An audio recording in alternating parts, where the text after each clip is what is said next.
Barbie Fortesa update. Yung promo day ni Barbie. Kasama niya si Miss Boots Ansonroa. Just sa Pep PH Live. Ayan, promote sila dyan. Ang gagawa nito na may galit sa akin? TikTok pa nga Ako sila. para sirain yung mga pinaghirapan ko. Malay ko ba? Baka dahil sa galit mo, style mo lang mag-coloring okay ka, pero pagkatapos ng lahat, ipagbabasag mo lahat. Galit ako, galit.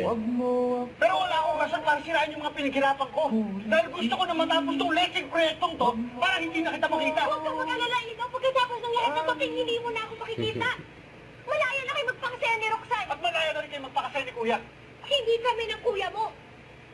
Barbie, saan ka pa pwedeng abangan ng iyong fans? Meron ka bang upcoming teleserye? Yan. Yes, meron, Yun ang pero meron. it's still in the works. I think it will be Inabangan. aired maybe third or last quarter of this year. So, for now, sana po ay suportahan niyo po muna ang pelikula Until She Remembers. Again, kasama po namin dyan si Miss Charo Santos Concho, si Mr. Albert Martinez, Miss Angela Aquino, Director Eric Quizon, Vince De Leon, directed by the one and only Brillante Mendoza. Diba, 25 na yan. Ayan. Saan ka pwedeng i-follow?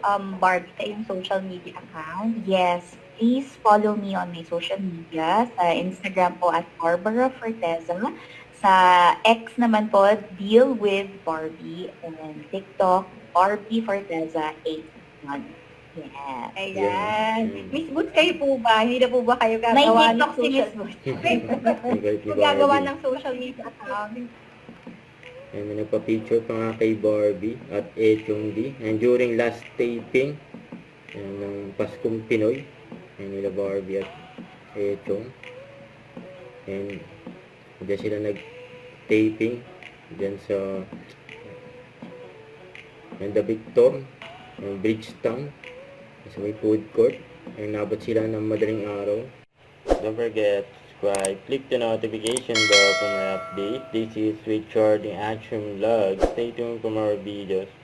See ya.